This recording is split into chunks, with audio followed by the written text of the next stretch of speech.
Voici arrivé ce moment tant attendu, ce moment tant redouté. Ce moment où tous les tissus de mensonges savamment tissés par des vendeurs d'illusions s'effilochent en lambeaux devant le souffle de la vérité. Ce moment où toutes les chimères et tous les mirages que vous ont promis les politiciens s'évanouissent comme le rêve au réveil du matin. Ce moment où les nasses du pêcheur se referment sur les poissons et les filets de l'oiseleur s'enroulent sur leurs victimes. Voici arrivé ce moment où les effets miraculeux des prétendues élections démocratiques et transparentes qu'on vous a fait brandir à l'horizon comme des miroirs aux alouettes se sont subitement évanouis dans l'océan des mensonges. Tous ces beaux discours et toutes ces promesses mielleuses ont disparu pour laisser la place aux gémissements, au grincement des dents et aux larmes de déception et de colère. Chers compatriotes, rappelez-vous qu'en 1996 et 1997, lorsque la coalition militaire rwando-burundo-ougandaise envahissait le Zaïre et investissait la ville de Kinshasa, la capitale, votre ardent désir de vous débarrasser de la dictature de Mobutu était tel que vous étiez devenus tous sourds aux cris d'alarme qui vous étaient lancés en ce moment-là pour vous prévenir contre le piège et le mensonge de l'ennemi qui s'était caché derrière le masque d'un fils authentique du pays, Laurent Désiré Kabila pour ne pas le citer, pour vous faire croire qu'il vous apportait la libération dont vous aviez tant besoin. Mais vous connaissez tous les graves conséquences de cette supercherie dont nous subissons toujours les effets pervers encore aujourd'hui. Rappelez-vous, chers compatriotes congolais, qu'en 2015, à l'approche de fin de mandat de l'imposteur rwandais Hippolyte Kanambe, alias Joseph Kabila, nous avions lancé un cri d'alarme pour vous prévenir contre un accord secret qui venait d'être conclu à Ibiza entre le régime d'occupation et une fraction de la prétendue opposition congolaise. Nous vous avions dit à cette époque-là que la stratégie et le piège que comporte cet accord d'Ibiza ressemblaient comme deux gouttes d'eau à celui de l'Éméra signé en 1996.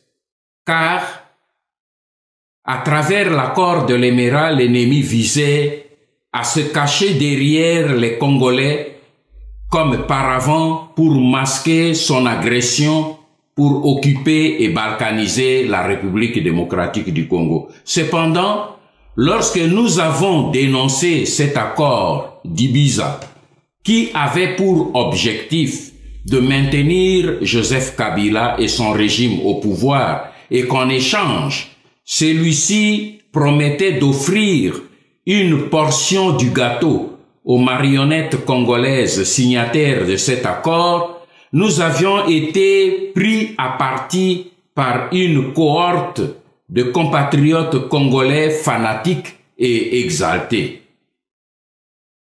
Et le 7 janvier de cette année, la veille de la proclamation des résultats des élections, nous sommes revenus sur ce brûlant dossier d'Ibiza pour vous alerter et vous informer que le dénouement du fameux accord secret entamé à Ibiza en 2015 venait d'être conclu secrètement à Kinshasa et nous vous avons précisé que suite à cet accord, le choix des électeurs congolais allait être détourné frauduleusement par la CENI en faveur du candidat de la coalition Cash qui est devenu partenaire de Kabila grâce à la concrétisation de cette alliance secrète.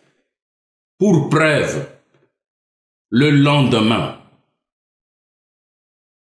à peine quelques minutes après la déclaration de la CENI qui le proclamait vainqueur des présidentielles, le candidat de Cash, oubliant toutes les promesses qu'il a naguère faites au peuple congolais de chasser celui qu'il appelait imposteur, déclara plutôt ceci, et je le cite, « À partir d'aujourd'hui, nous ne pouvons plus considérer Joseph Kabila comme un adversaire, mais plutôt comme notre partenaire. » Fin de citation.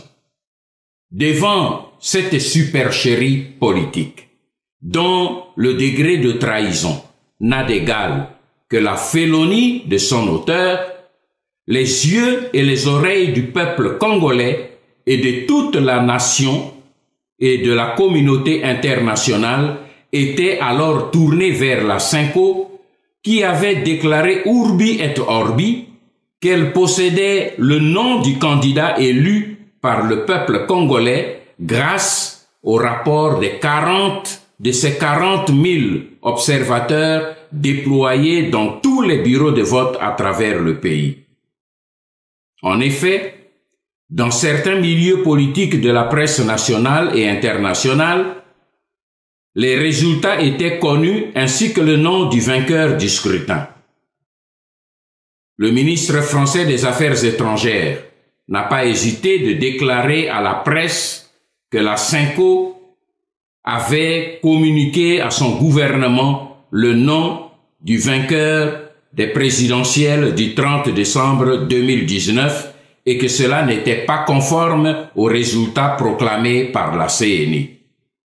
Et son ambassadeur à l'ONU a été on ne peut plus clair pour confirmer la victoire du candidat de Lamuka sur base des rapports de la Cinco et des nombreux autres observateurs officiels du scrutin.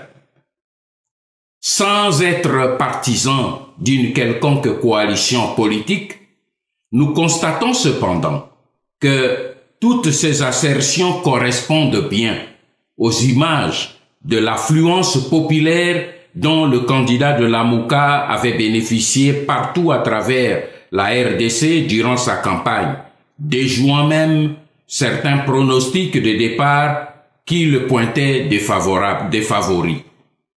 Chers compatriotes, toute cette scène pitoyable à laquelle nous venons d'assister nous conduit à ce que je vous ai toujours dit. Jamais, alors jamais, à travers l'histoire, un régime d'occupation n'a organisé des élections avec l'intention de céder aux peuples autochtones le pays qu'ils occupent par la force et par la ruse. Il n'y a qu'en RDC où les leaders politiques et les peuples croient à une telle utopie. Et comme ce fut le cas le 17 mai 1997 à Kinshasa, nous voyons encore aujourd'hui certains politiciens congolais avec leurs fanatiques exaltés s'exhiber en démonstration de joie pour fêter leur victoire. Car en fait, ils ne fêtent pas la victoire du peuple congolais, mais ils fêtent plutôt le salaire de la trahison qu'ils viennent de recevoir des mains des bourreaux du peuple congolais.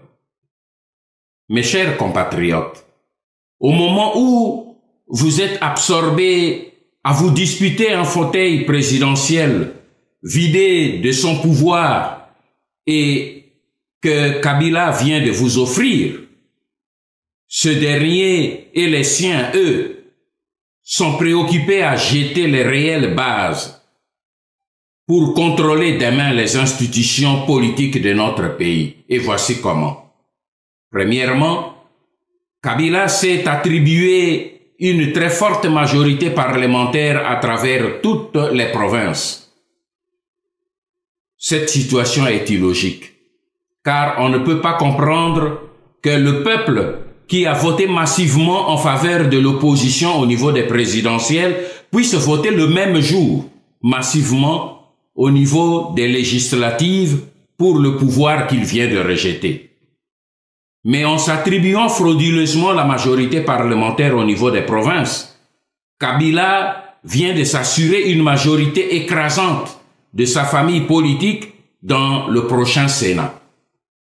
Ce qui lui garantit d'avance d'être élu président du Sénat et de devenir ainsi la deuxième personnalité de la République qui aura en plus sous son contrôle, selon les accords secrets, l'armée, la police, la sécurité, les finances et la diplomatie.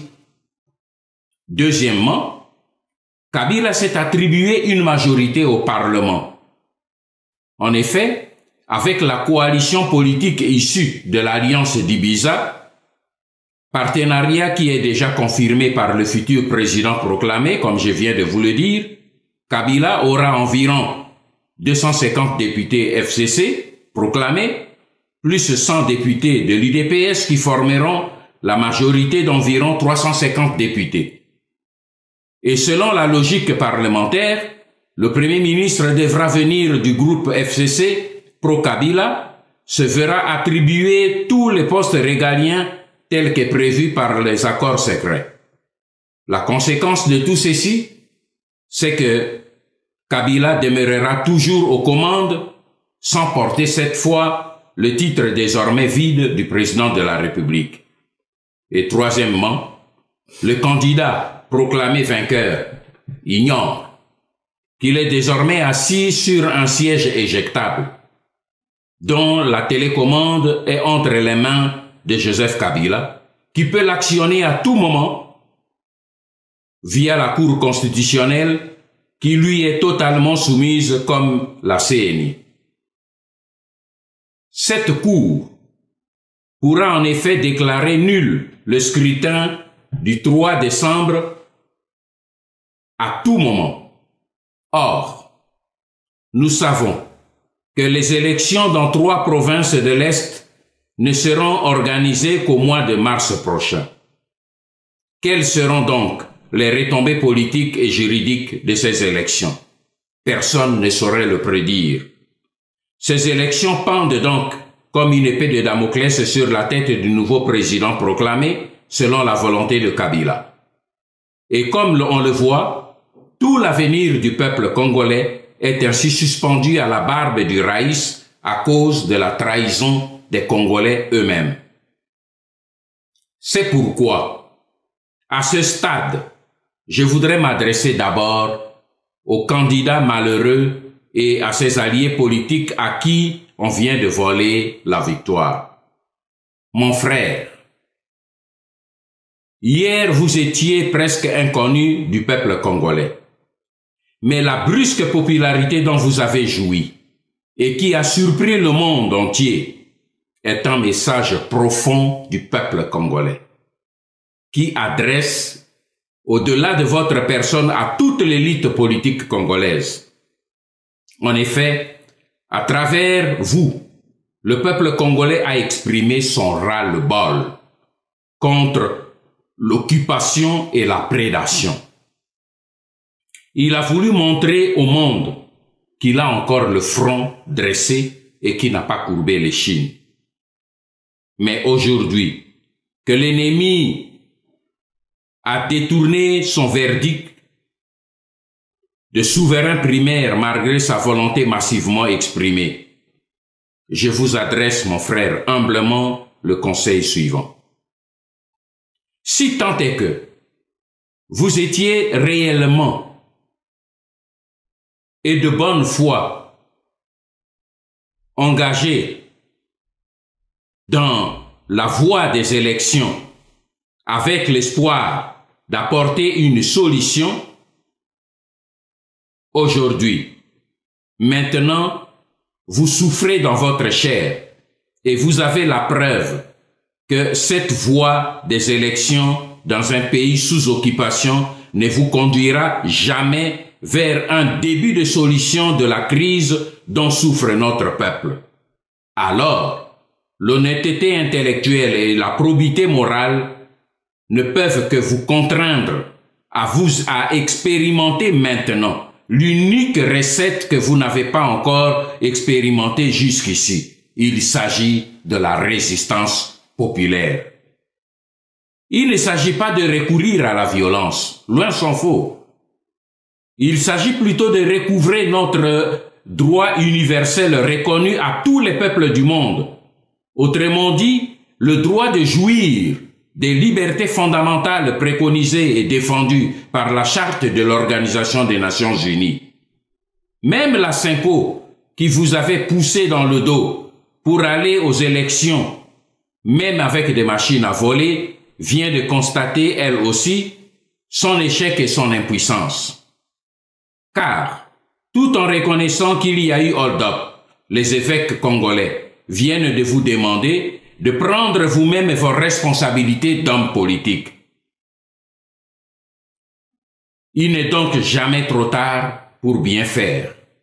Nous vous convions de joindre le camp des patriotes qui ont compris l'enjeu et qui sont décidés à poursuivre la lutte jusqu'à la libération totale de la République démocratique du Congo.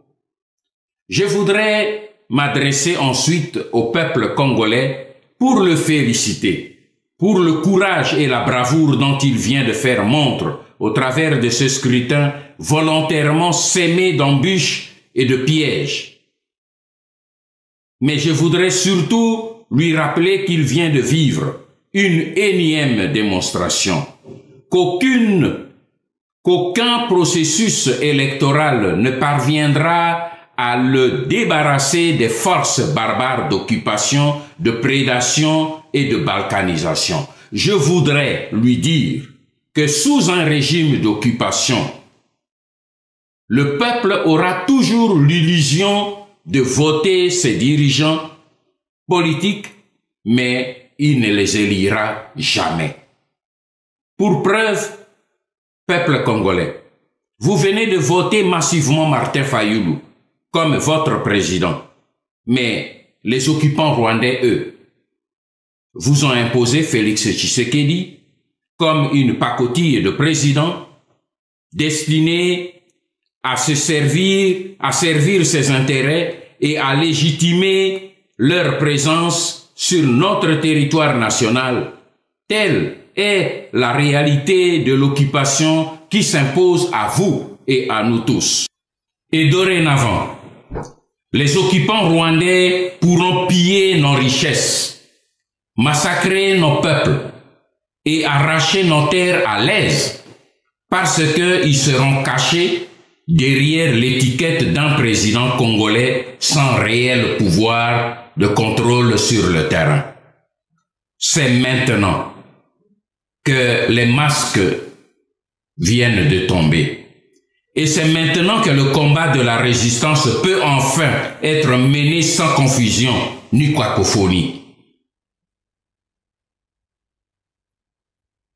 Car ceux qui se battent pour le ventre ont enfin accès à la mangeoire. Ils ont atteint leur objectif. Maintenant, les résistants peuvent se battre et s'unir sans confusion. Et à l'intérieur du pays, le peuple va être plus gai, plus aguerri par l'expérience qu'il vient de vivre. Il sera plus mûr et plus disposé à entendre le discours de la mobilisation populaire. Et sur le plan international, même ceux que vous appelez vos décideurs, sont parvenus aussi, eux aussi, à la conclusion qu'il appartient au peuple congolais et à lui seul de réagir contre le hold-up électoral dont il vient d'être victime. Alors, levons-nous et battons-nous. Chers compatriotes congolais, si nous n'y prenons garde, Si nous ne faisons rien, les conséquences des actions des élections de décembre 2018 risquent d'être plus graves et plus nocives pour l'avenir de la nation que les conséquences des deux élections précédentes de 2006 et 2011. Car, pour les précédentes élections, l'ennemi s'était servi du peuple congolais pour crédibiliser seulement le régime d'occupation. Mais cette fois-ci, les occupants rwandais sont allés plus loin.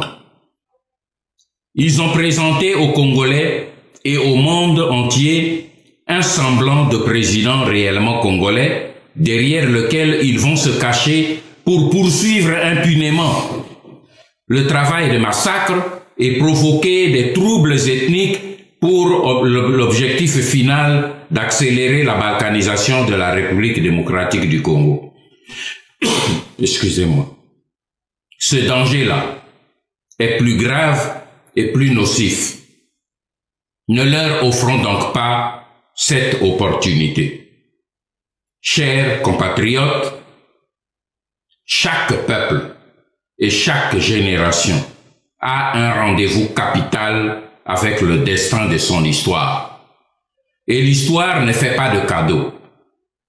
Elle scelle plutôt l'héritage de chaque homme et de chaque peuple pour à jamais. Notre génération se trouve aujourd'hui face au rendez-vous de son histoire. Car c'est nous qui devrons décider si le Grand Congo devra disparaître de la carte du monde ou si nous devons le sortir des griffes des vautours qui veulent le dépecer et bâtir sur le sang de nos martyrs une grande et puissante nation au cœur de l'Afrique.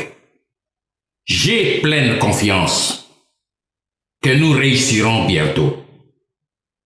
Que le Seigneur Jésus-Christ bénisse pour cette année 2019 la République démocratique du Congo et son peuple.